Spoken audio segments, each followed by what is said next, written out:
Hello, all. I think we'll give it another couple minutes for people to come in here.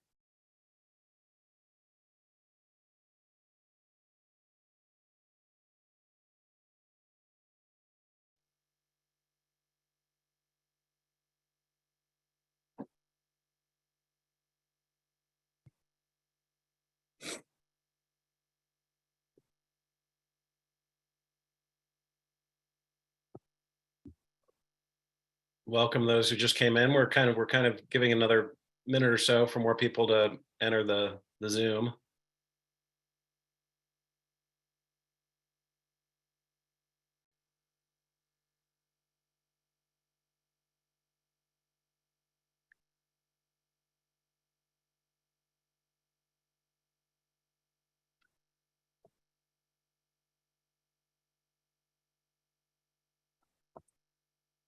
All right, I think we'll kick it off. I know more people will be coming in as I speak, but by the time we get to the main speakers, I'm sure we'll be fully attended. So welcome everyone. I'm grateful for you to join us today for this discussion. My name is Nick Penniman, and I'm the CEO and founder of Issue One. As you may know, Issue One is a leading cross-partisan political reform group in Washington, D.C. We unite Republicans and Democrats and independents to fix our broken political system and to build an inclusive democracy that works for everyone. I began Issue One 10 years ago, and we've expanded significantly since then to meet the challenges of our time. As you all know, our democratic republic is under greater stress now than it has been in generations. That's why our mission is more critical than ever. We educate the public and work to pass legislation on Capitol Hill to bolster US elections, strengthen ethics, increase government transparency, fight disinformation and rein in social media companies, and reduce the corrosive influence of money in politics. Our approach has always been firmly bipartisan because we know that big ideas are more likely to become laws and to be sustained as laws when both sides of the aisle agree. Today's event centers on one of the bedrocks of our democracy, voting. While voting is, of course, essential, too many Americans perceive it as their primary or only responsibility as citizens of a democratic republic. So while we at Issue One, of course, support improving voting participation, we are always in need of more committed citizens who are ready on a week in and week out basis to advocate for and agitate for fundamental upgrades to our democracy. I'd like to add that this conversation is part of an ongoing series that's presenting ideas for our community to consider and debate, many of which Issue One does not officially endorse. With democracy under siege all over the world, we feel as if now is the time for bold ideas and inventive conversations like the one today. With that, I'm very pleased to introduce Miles, and eventually EJ will be joining us. And at this point, I'm going to turn it over to Ethan Rome, Issue One's Chief of Program and Strategy, who will moderate. So Ethan, please take it away. Okay, Nick, thank you very much, and welcome to everyone. Excuse me, we are very excited that y'all are joining us for this event. It is a special event about the book 100% Democracy and about compulsory voting. And we have Miles Rapoport with us, one of the co-authors, and joining us shortly is Dionne, who is, among other things, a professor at Georgetown University, where apparently they make you go to faculty meetings. And so he's wrapping that up and joining us in a moment. And so, and everybody knows, so this is about 100% democracy, the case for universal voting, which is clearly for us in the United States, that would be a paradigm shifting reform. And it raises a variety of really interesting questions about participation and about voting. And so let's get into it. I'm going to introduce Miles first, since EJ is not yet with us. Miles is a lifelong advocate for economic justice and democracy reform. He is the executive director of 100% Democracy, a new organization that he founded in pursuit of this policy at the local, state, and federal level. And among other things, Miles was an elected official in Connecticut for a long time. He was the Secretary of the State and championed all sorts of big reforms, including public financing, which Connecticut now has. and was also the chair of the committee that oversaw elections when he was the state representative for a decade. And he has also been since the president of Common Cause and was the president of Demos for 13 years. And is currently, in addition to the executive director of 100% Democracy, a fellow at the Ash Center on Democracy and Innovation at the Harvard Kennedy School. So, Miles, welcome.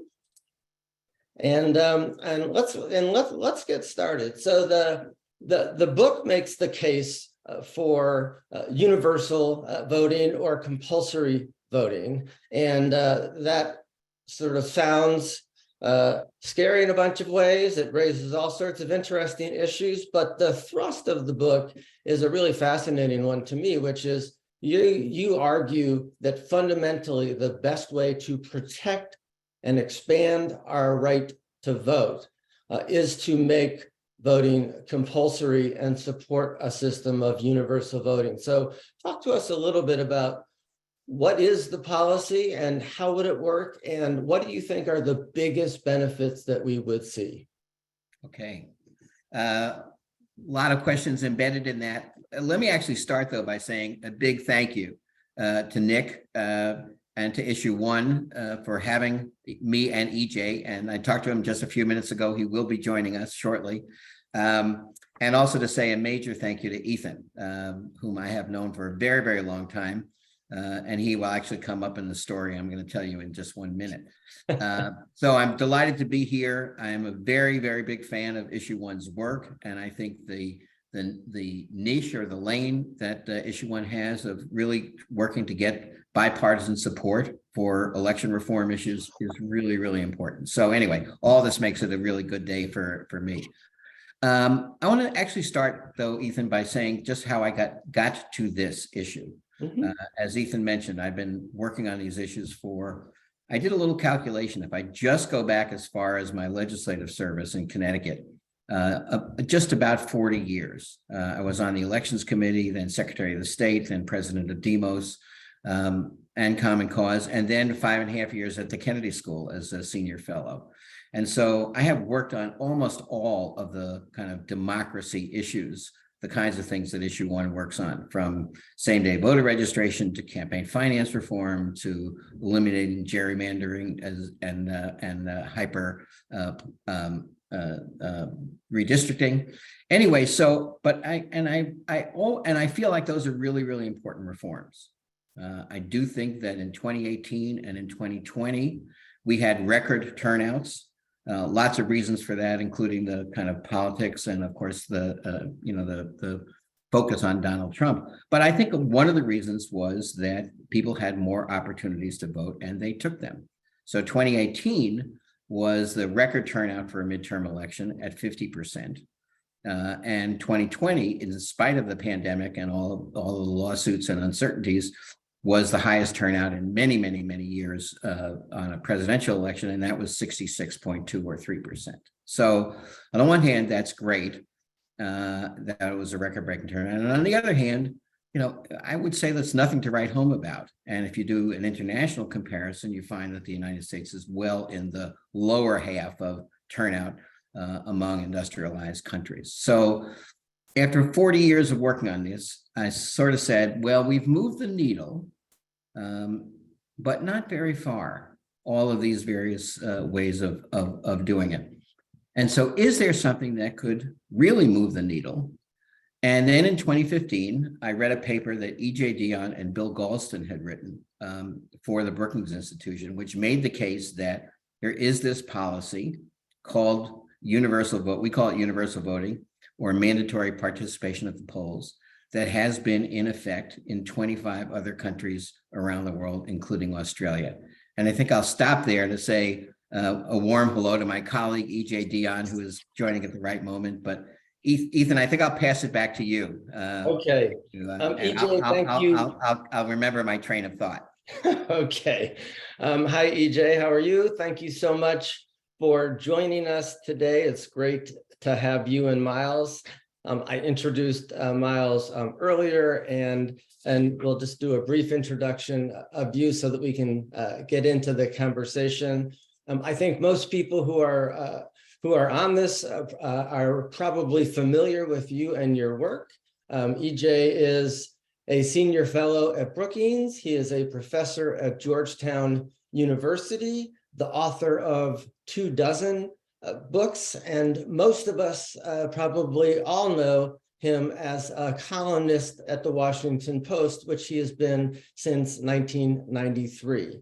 And EJ Miles was just telling us at this about how he got interested in this issue in 2015 because of a paper that you had wrote at Brookings. And so I was going to ask you both how you came to this issue and why it is so important and what you think it will achieve. So since Miles was mid-thought, Miles, why don't you talk? You were talking about EJ's paper, so go ahead.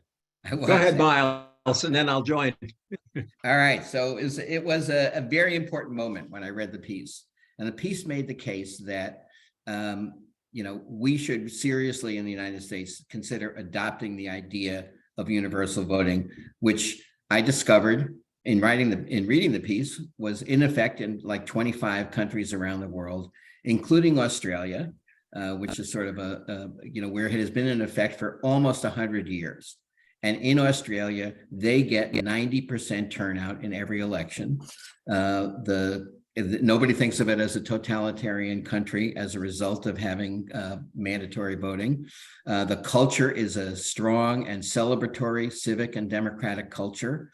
And it really has worked. And I had two reactions when I read the piece. One was, wow, this is really interesting. This is worth really digging deeply into. And secondly, how is it possible that I have been working on these issues for almost 40 years and I never was in a conversation about this? And I realized that while this has been commonplace in many other parts of the world, it has had zero discussion in the United States. So I was fortunate to enlist EJ in co-chairing a working group that was a joint project of the Ashett Center where I was, and Brookings, where EJ still is. And we did a report. We had a working group, which was terrific, with election officials and scholars and advocates and constitutional lawyers, et cetera. We put out a report, and that was then followed by an invitation to do this book for the new press. And I have to say, and this will be my way of passing it over to you, EJ, that doing this book with EJ was a sheer delight. I mean, he's a major journalistic voice in the country, also a terrific colleague and a really, really nice human being. So we did this in about 4 or 5 months. We had 0 arguments over the book, which is probably a world's record. And we're now bouncing off of the book to try to move the issue forward. So having this opportunity with you, Ethan, and with issue 1 today is perfect for us. EJ?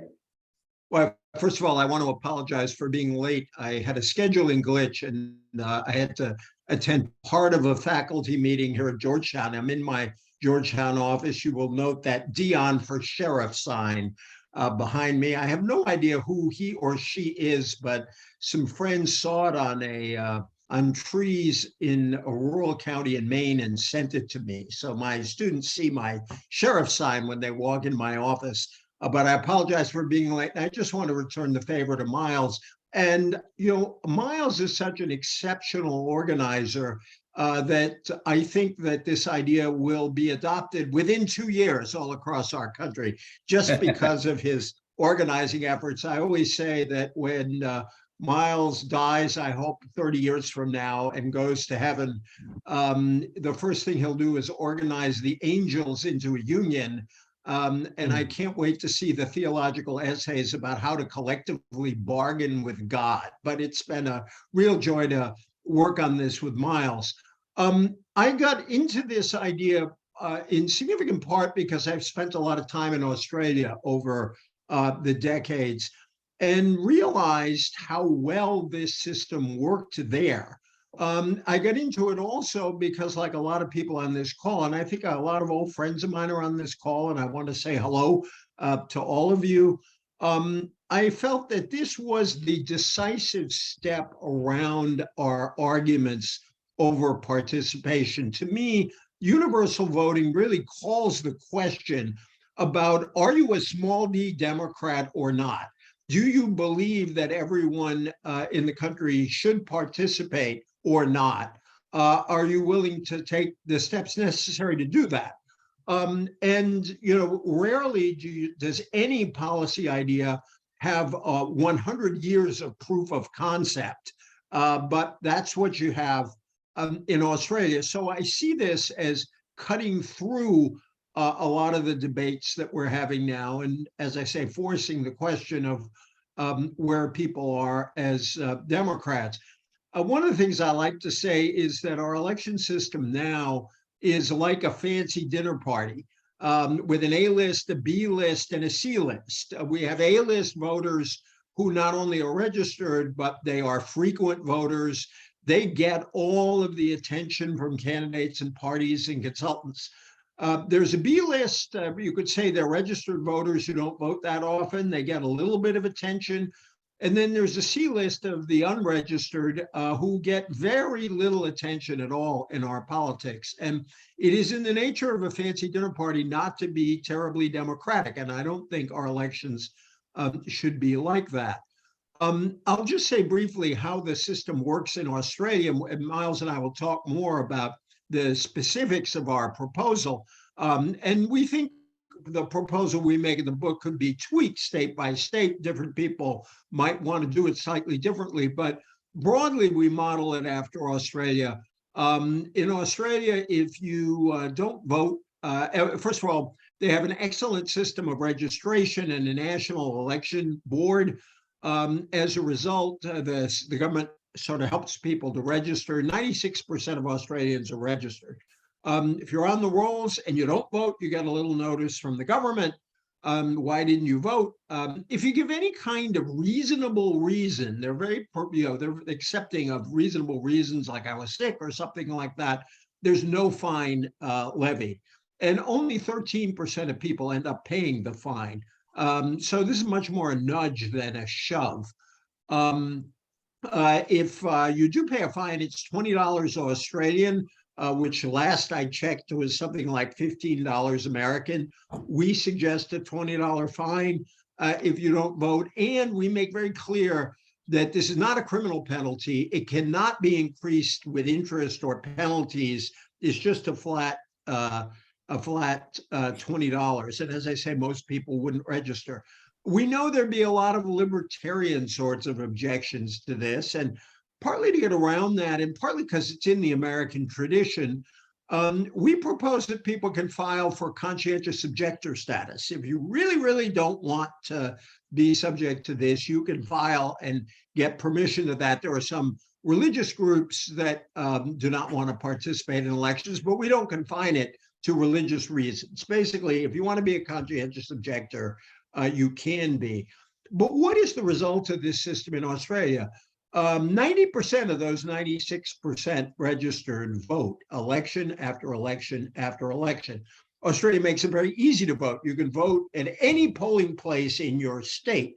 And if you're out of your state, you can vote elsewhere easily enough. And they have a lot of ways you can vote early. Early voting is on the rise in Australia as it is here. One of the lovely things about the Australian system, and I'll stop here, is that it really shows the link between small d democratic politics and civil society. Because they vote on a Saturday. We don't call for Saturday voting, although we do think election day should be a holiday. That at every polling place, civic groups, school groups sell all sorts of food to raise money for local civic organizations. Food is so much part of election day and celebrations that there are now websites that rank the food at various polling places, and you can pick where you vote by the quality of the food. Australia is most famous for democracy sausages, which are available just about everywhere. And in deference to everyone's sensibilities, in our book, we praise democracy sausages but urge that there be vegan alternatives. And I'll stop with that.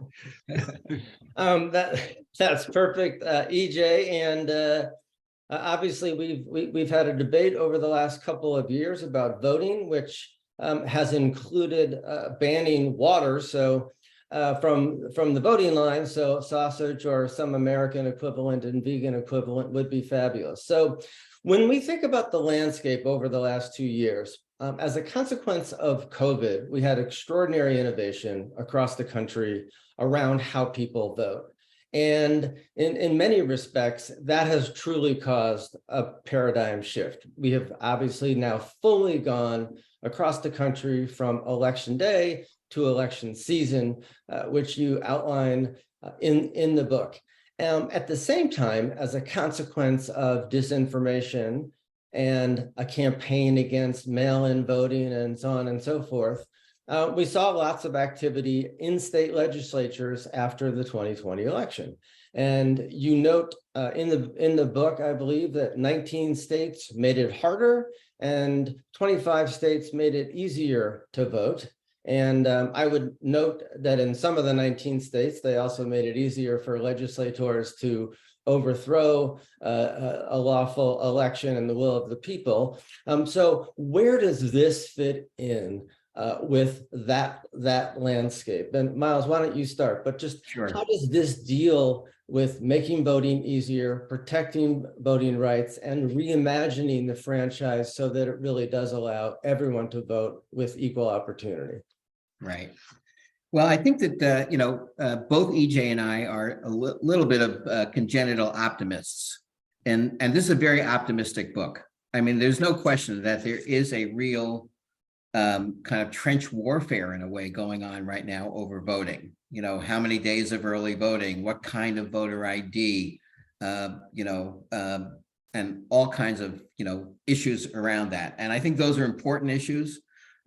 We certainly hope and approve of efforts to kind of continue to incrementally expand the vote and also to push back against efforts to restrict it.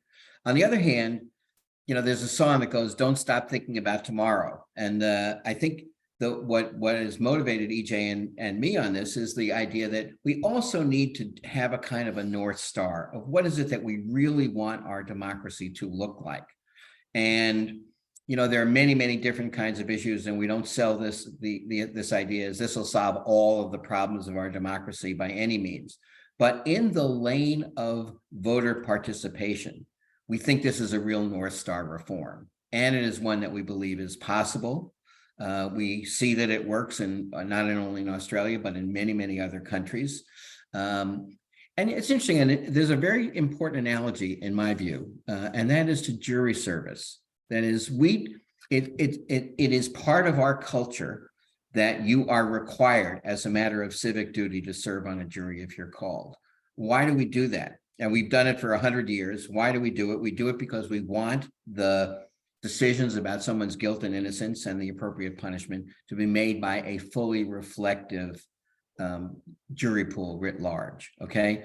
I think the analogy is very strong to voting because I think we want, or we should want, the decisions about the laws under which we're governed and the people who are going to elect those laws to be made by a fully reflective population. And we don't have that now in our current political system. So, I think what we're hoping is that we can begin to inject this idea into the culture in the same way. I mean, nobody likes to get a jury summons. I mean, some people do, but nobody says, "How dare they make me serve on a jury?" It is part of our culture. It is accepted. It's a norm, and we think that voting can be treated and thought of in the same way. And there are some specific advantages to this system, which I'll come back to, but I want to let EJ, sort of talk a little bit about address this issue as well. Yep, and EJ, if you could drill down a bit more. So Miles makes the analogy that you both make in the book about jury service, and I think a lot of folks hear that as an analogy about something that's compulsory as a matter of civic participation. Miles was just beginning to talk about the issue of a jury of your peers. So talk a little bit more about that from your perspective, particularly when we think about our grand experiment in democracy. We have the greatest democracy in the world and the worst turnout amongst Western democracies. So how do you see those two things interacting and being addressed by this proposal? Well, I want to just pick up briefly on jury duty because obviously when we did polling on the idea, and at the moment, most Americans aren't sold on the idea yet. And on the other hand, 61% of Republicans and Democrats agree that voting is both a right and a duty. So the underlying idea here is broadly accepted. And jury duty really is a good analogy. People don't like compulsion. And yet, when we think about the end of racial discrimination in the selection of juries, was one of the greatest victories of the civil rights movement. And that meant that Black Americans, like white Americans, could be compelled to serve on juries. And we saw that correctly, I think, as progress.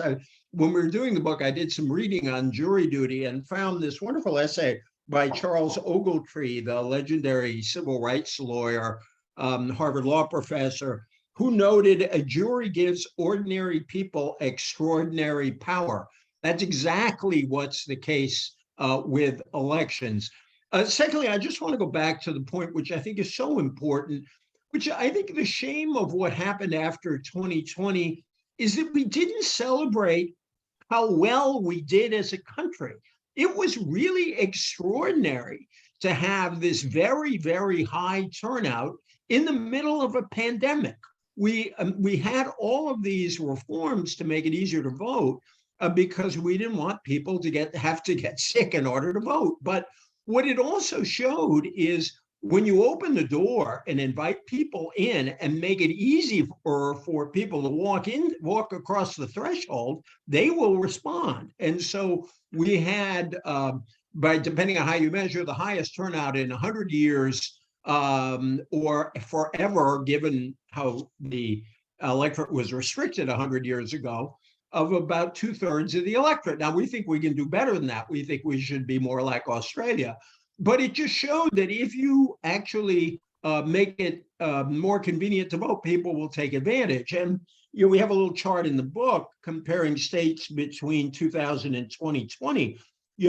6 states had election day registration in 2000. Now 21% do. Early in-person voting, 22 to 43. No excuse absentee voting, 22 to 34. All mail voting, 1 to 5. So we should celebrate the fact that we made it easier to vote. What I want to underscore, because I know this is a bipartisan or nonpartisan group, is both of us think it's very important to make clear that this does not rig the electorate for one side or the other. Both Miles and I are on the progressive side of politics, but we're not trying to fix the electorate to produce the result we want all the time. And it's very clear that some of the groups that would be brought in by this system are probably more Democratic, but some of the groups that would have their share increased are more Republican. Young people's share would go up significantly, we think. The barriers against Black and Latino voters would be kind of wiped out by the very nature of the requirement that everybody vote. But white working class voters who lately have given Republicans significant victories, their numbers would also go up. And there's just because the sort of accepted and we think wrong wisdom is higher turnout always helps Democrats. Virginia, the Democrats took over in Virginia, passed a bunch of laws to make it easier to vote. And lo and behold, Glenn Youngkin got elected in the last election in Virginia. Indeed, the Republicans swept the board in Virginia.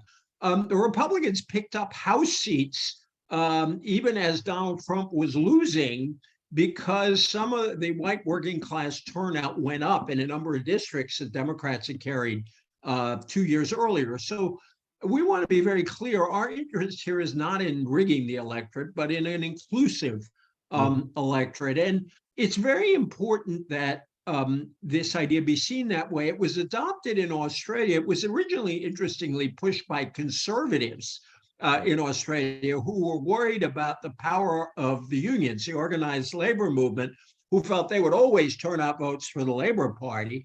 And Labor looked at the system and said, no, we think we can do okay with this system. And since it's been adopted in the last 100 years, there's been regular alteration in office between the center left and center right. Last point, which I'll just make, but we can defend.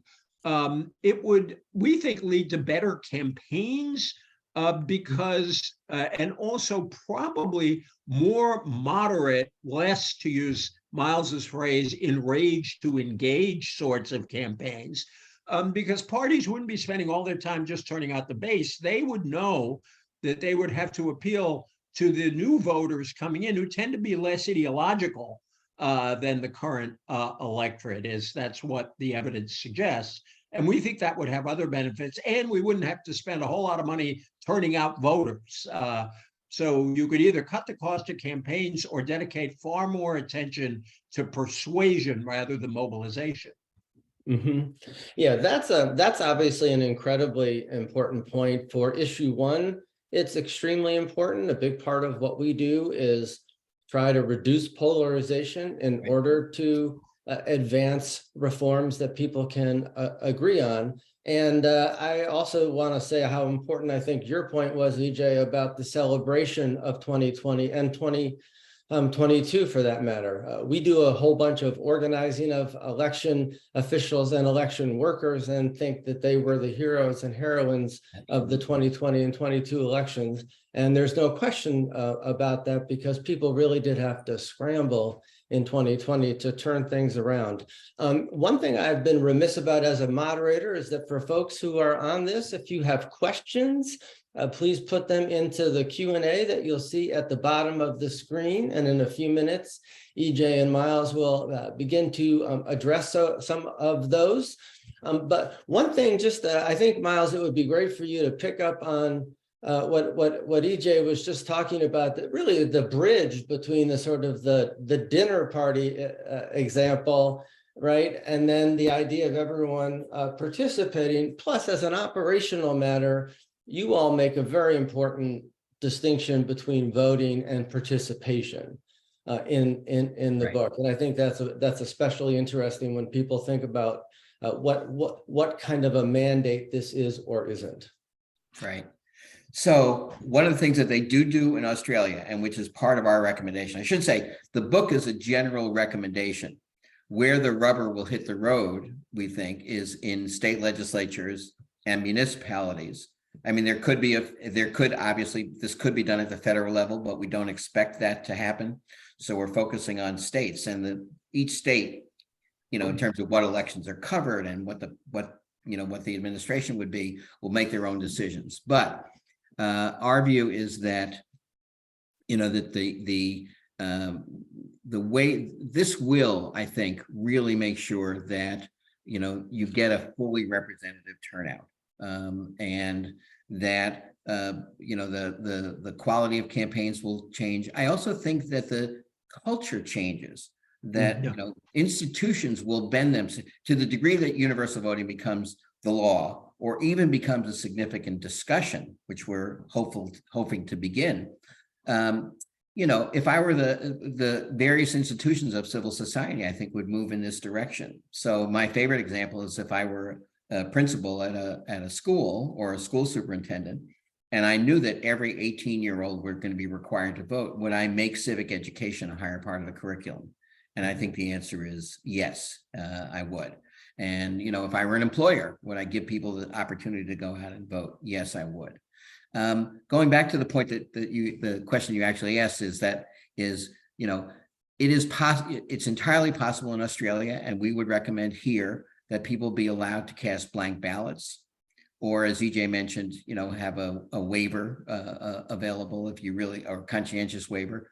In Australia, they're called donkey ballots, where people kind of just write odd things on the ballot and cast it. So there is no compulsion to actually cast a vote for one person or another person, or even for a ballot initiative. There's simply a compulsion or a requirement that you participate. And I think that, again, I think people want to participate if we both make it possible and do the kind of what we call gateway reforms to make it more possible for people to vote, and then also do it as stated as a requirement. I think we'll get a real turnout. And there is evidence, by the way, that when people are required to vote, they do familiarize themselves with the issues, they do familiarize themselves with the procedures, and it becomes more and more part of the culture. So again, not a compulsion to vote, not compelled speech, again, looking at it from a constitutional point of view, but compelled participation. Mm-hmm. And what do you say? There's, I assume, lots and lots of critics and cynics about the proposal. We'll talk about the critics in a second. But for the cynics, what do you say to them about, if folks say, well, the folks who want to vote, this seems like an extra imposition, or how, why are we trying to create a culture of participation where it isn't, and will people not respond? How do you both respond, to that kind of sentiment? Well, as one of I was looking at the excellent questions that have popped up, which I'd love us to take on. Mr. Lubinsky said, in a country where people rebelled against wearing masks and against being vaccinated for their health, how in the heck would this work? And why not have rewards for voting? We are very aware, and we get versions of that question. I think Miles and I have done close to 50 events, and I would say at 40 of them, we've gotten questions along those lines. And that's why we include, make very clear you don't have to vote for anyone or anything, you just have to participate. Why? We added the conscientious objector provision to make it clear that there was an opt-out here. Mr. Lubinsky talks about rewards. It turns out we looked at rewards, and I'm sympathetic to incentives, even a lottery, which he suggested. We note in the book the lottery has been proposed in various places, and I kind of like the lottery, but it hasn't been all that popular. And in terms of creating incentives to vote, for example, you might say everybody gets a $25 refundable tax credit if they vote. Our lawyers, and we had a wonderful group of lawyers working with us on this, said that probably any incentive like that would run afoul of bribery laws. And so what we do think would be possible is a tax credit for everyone who registers to vote. Australia has a requirement that everyone register, and this government helps people register. So that could work. But I think there'll be a certain number of Americans who will just say on libertarian grounds, we're going to be against this. We ran into that in the polling we did. But we also found a lot of the objections were practical, and we could meet almost all of the practical objections. One of the reasons we want to be very clear that we want to make it as easy as possible to vote is a significant objection was from people who said, how can you have this requirement if there are jurisdictions making it hard for people to vote? Voters get caught in a catch-22. And that's why we proposed a whole series of gateway reforms to make it easier for people to vote. Ruth Goldman, by the way, asks, I don't think Australia sends every voter a ballot in the mail, but they make it very, very easy to vote both early and wherever you happen to be on election day. Great, and thank you for that. Excuse me. And in terms of the questions, Sean Eldridge asks about what the role of Congress would be, and really that speaks to the larger question of what's the path for this? How do you all see this getting implemented? I want Miles to talk about that because he's running a campaign on this. I just want to say that Miles's congressman, John Larson in Hartford, actually introduced this in Congress in the last Congress. And one of the things I'm proudest of in our book is a section we didn't write ourselves.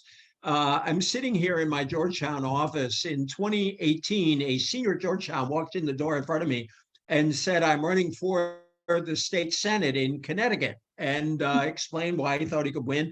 Will Haskell, my student, graduated in June, got elected to the legislature in Connecticut in November of 2018. And we have a copy of his bill as an appendix in our book, as a kind of model bill to show that it can be done. And there's a lot of interest around the country, and Miles can tell you all about that because he is working with a lot of groups. Indeed, I think you're going out to Washington State later this week, right, Miles? Yes, indeed. So to start where the question started, this could be done federally. There's no question that there could be a federal bill that made it mandatory for people to vote, or at least to participate in the elections. And as EJ said, Congressman Larson from Connecticut has done such a bill, and there is actually an Australian caucus within Congress that Representative Courtney from Connecticut is very actively involved in. So there's knowledge here. He co-sponsored it, right? I think. Yes. But the truth is, we really think that the path is more through the states and even potentially through municipalities. There's no question that the states have the ability to set the rule, time, and place and procedures for their elections. And so we have been talking to state legislators in a number of places. We were out at the National Conference of State Legislatures conference in Denver in the summer. And one of the places that's gotten real pickup is the state of Washington, where a bill has been filed, both the Senate bill and a House bill. There is going to be a joint hearing next Tuesday, and the bill has the support of the Senate President, Senate Majority Leaders, and the chair of the Elections Committee. So we think Washington will be the first place where there's really a serious discussion of this. But it's also possible that some municipalities, the states vary a lot in how much leeway they give to municipalities to do their own election laws. Some places like Minneapolis and St. Paul have very wide leeway, and both of them have adopted ranked choice voting, there. Connecticut is one of the more restrictive places where municipalities really can't do that much without state permission. So it varies, but our hope is that over the next 2 to 3 years, there'll be a half a dozen states and some municipalities where, if this is not enacted, it is at least seriously debated and discussed. I mean, we have an organization, I suppose I should say the website, which is 100%democracy.org, which has lots and lots of information on it, on the idea of universal voting. But, I think that the idea is we have a kind of a 3-part agenda, I would say. One is to generally kind of socialize the idea and, present the idea in policy and journalistic circles. So speaking to issue 1 is a perfect example of doing that. And you're also in our second lane, which is that what we hope is that organizations that are in, what I think of as a robust democracy movement, pro-democracy movement in the country, will adopt this as one of their agenda items, not to supplant work on campaign finance reform or on gerrymandering and redistricting or on the electoral college, all of which are important. But this could be one of the agenda items.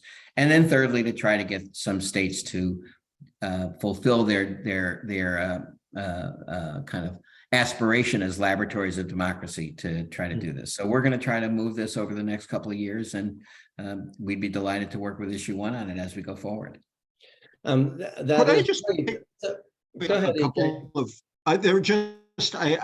fascinated by this thoughtful group here on the questions. Diana, Aviv, great to see you on this call. I think we tried to answer your question on mandates. I hope we did, but please come back. Ann Libman suggests, would this be incentive for voter harvesting among male voters?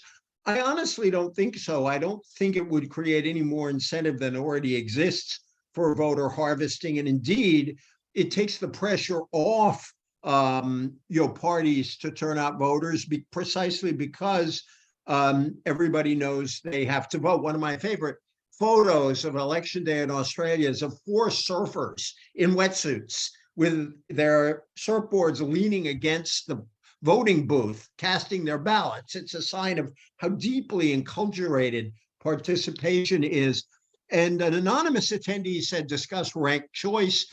Our book and our proposal is about universal voting, not ranked choice.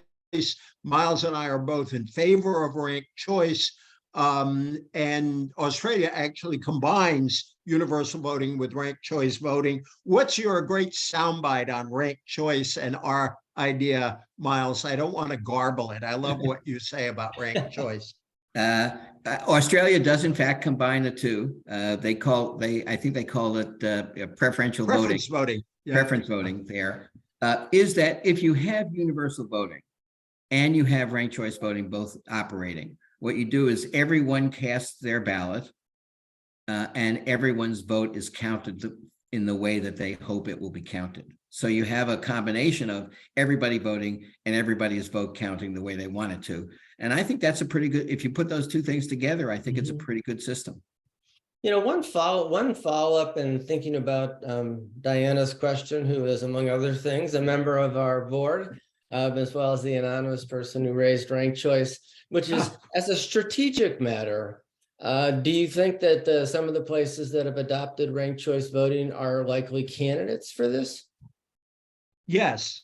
I mean, I think that I'm curious what Miles thinks, but I think that states that have shown a willingness to experiment to expand democracy are reasonable bets for thinking anew on other aspects of voting. That's one of the reasons we were looking at Minneapolis, and I think Minneapolis, am I right, Miles, adopted ranked choice? Yes.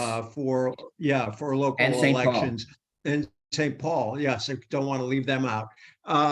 And I have a sort of, my own dream is to have a combination of Republican and Democratic states and more diverse places all experimenting with this, so that my sort of dream is a state in New England that might be more Democratic, Vermont, or Maine is a little more purple, but somewhat more Democratic. A state like Utah, which is very Republican, but has been open, is quite a civic state, might be open to this. And those are very white states. So I think we would like this experiment, say in the District of Columbia, if Congress would let them do it. But, to have a combination of more Republican and more Democratic places and diverse places to see, as a kind of proof of concept that we can make this work in the U.S. Miles, go ahead. Because I think that's thinking exactly right about ranked choice voting, Ethan. In Utah, there are actually 25 cities or municipalities that have ranked choice voting. So it definitely makes Utah kind of high up there on our interest list. And Maine is also one. There's definitely real interest in Maine. They have shown their willingness to do that. So, Maine, St. Paul, Minneapolis, Utah, District of Columbia are all places that we are kind of really interested in. And of course, Connecticut is seriously considering it. Ethan and I had to do that because we're both nutmeggers for a long time. So we're trying to make sure Connecticut is leading, although it is called the state of steady habits. So I'm not sure we'll get there. I think there were also, if I remember right, there were a bill on this was introduced in Massachusetts. There are a couple other states where at least bills have been introduced. That didn't necessarily get anywhere the first time around, but there was interest. But that's really, I just want to make this point, which is this is an idea, while it is, widely accepted in many, many parts of the world, is brand new in America. No one has ever made the case for it. Right. So I think that, the job here is to start to make a case that this is something that is not so outlandish as it first appears. I think most people's first reaction is not here. It's not going to happen here. But to start making the case and making the argument and get public hearings about it and get op-eds written pro and con about it, so that it becomes one of the discussion items. And we're fortunate that we're not, the 2022 elections outcomes did, allowed us, kind of provided at least a moment of relief and allowed us to think about what we might want, as opposed to being in constant throes of defensive battles to keep just what we have, because what we have is not good enough. We can make it better. So one of the questions that Ruth Goldman asks is, EJ, about Australia and whether or not they offer ballots in different languages. She also asks about redistricting, and which leads me to sort of wonder, Do you, it would be great to hear EJ about a little bit more about Australia, but also, I mean, do you think that if we had 100% democracy in our country, would that increase demand for voter innovation like ranked choice? Do you think it would increase access in different kinds of ways? Would it create a constituency amongst voters who want voting to be easier? I'd like to think so. I don't think I have any sort of definitive answer to that. I do believe that if it's what Miles said earlier about culture, I really do think that universal voting creates a broader, more civic, more small d democratic culture, because everyone assumes when an election comes, they're going to vote. We have some great quotations in the book from Kim Beazley, who was the leader of the Labour Party in Australia, their ambassador to the US recently, who's been standing at polling places since he was a kid because his father was in politics. And he said that when you were standing there, you knew there were the political junkies who would vote no matter what the system was. And you pretty well could tell the voters who might have been brought into the system because of the compulsory aspect of it, and they know they got to vote.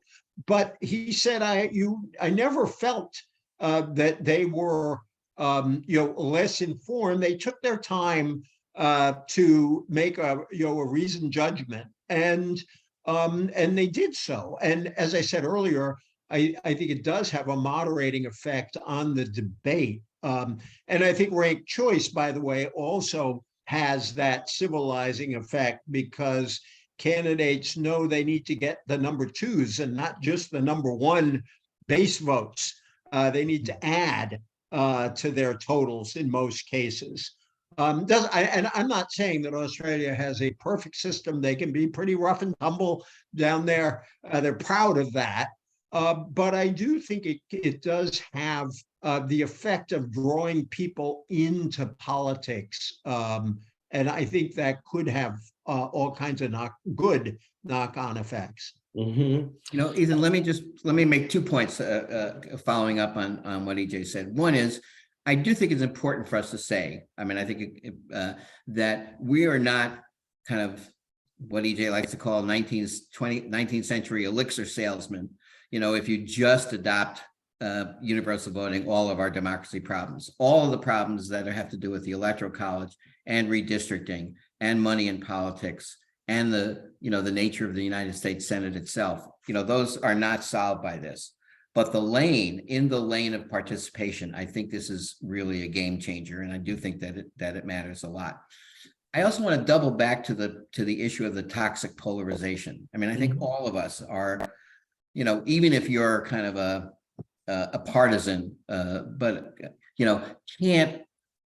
can't like the place that we're at now in the polarization. And the currency of the realm in campaigns, the incentive structure is towards the toxic polarization, right? I mean, I heard from Democratic and Republican consultants last time during the 2020, this is a turnout election. This is not a persuasion election. If we can just get, for the Democratic side, if we can just get the people who turned out in 2018 to turn out again, we win. We don't have to persuade anybody.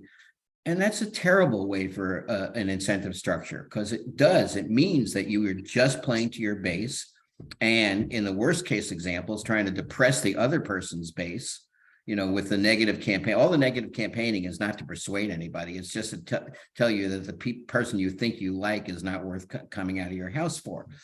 But if everybody is going to vote, if everyone's going to vote, then everyone is listening all the time. And you have to craft a message that is going to appeal to everybody. And I think that would be an incredibly healthy, point. And we say it both to kind of Democratic partisans and Republican partisans. This is not about helping you to win.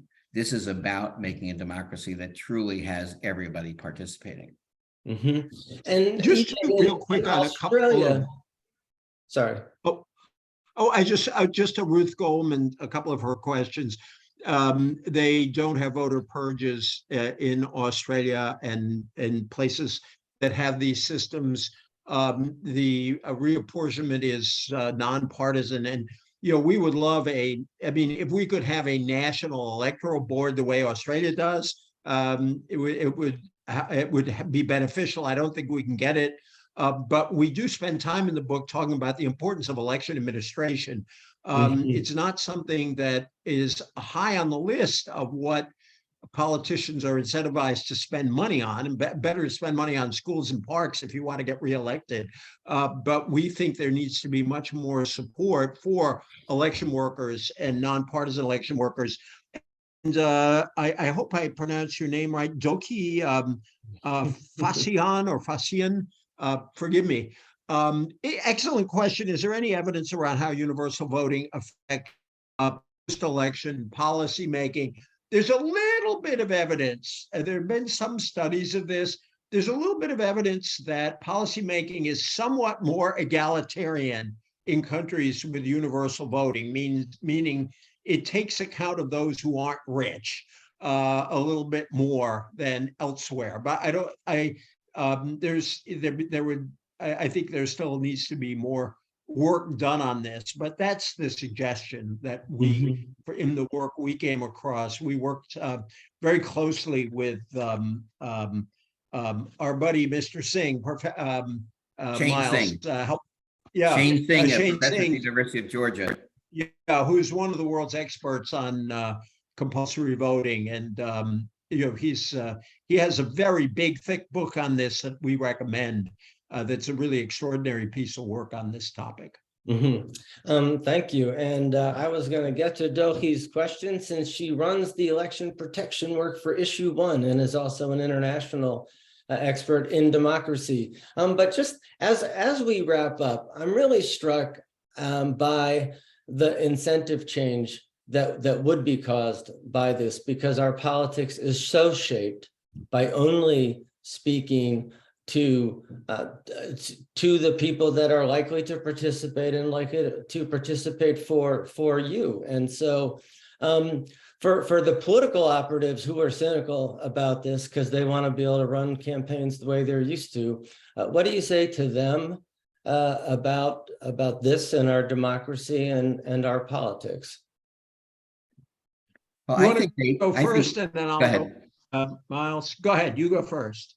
I was going to say that appealing to the better angels, even of the consultant class, this gives you the opportunity to try to say, what policies can we adopt, can we advocate for that will appeal to the largest majority of people? That's a really important thing. It's part of what campaigns are, but much less would be about how can we kind of get out and gin up our base and spend all the money on GOTV. It's a huge expense that would be better spent elsewhere. Yeah, I would join Miles in reassuring all political consultants that they have plenty of work to do in this system, because they'd actually have to appeal to a much broader electorate and contact a lot more voters. But as Miles says, it would put far more emphasis on persuasion than mobilization, and that should be one of the primary arts of democratic, small d, democratic politics. We really think that this is the reform that could undergird other reforms. That in order to make this work properly, you would have to take inclusive steps to make it easier for people to vote, to tear down barriers to voting, to make it easier for people to register. We think that it would create, in contemplating this, people, the fact that it comes up instantly that, well, what do you think of ranked choice voting? We think in thinking about this, people's kind of reform energies are stoked. And so we want this on the list of ideas that people who want to improve our democracy are fighting for. And that's why it's been a real honor to join you today and to join with my dear friend, Miles. Well, thank you, EJ, and thank you, Miles. This has been a fabulous conversation. Everybody should read your book, which I will hold up so the authors don't have to. and encourage folks to follow up on this. We at Issue One are focused on election protection and strengthening our elections. And EJ, to your point, we are trying to increase election funding and increase the best practices of elections so that we have better experience for voters. So thank you to everyone for joining us today. And thank you again, Miles and EJ. Have a good Thank afternoon, you. everyone. All right. Thanks for Take having care. us.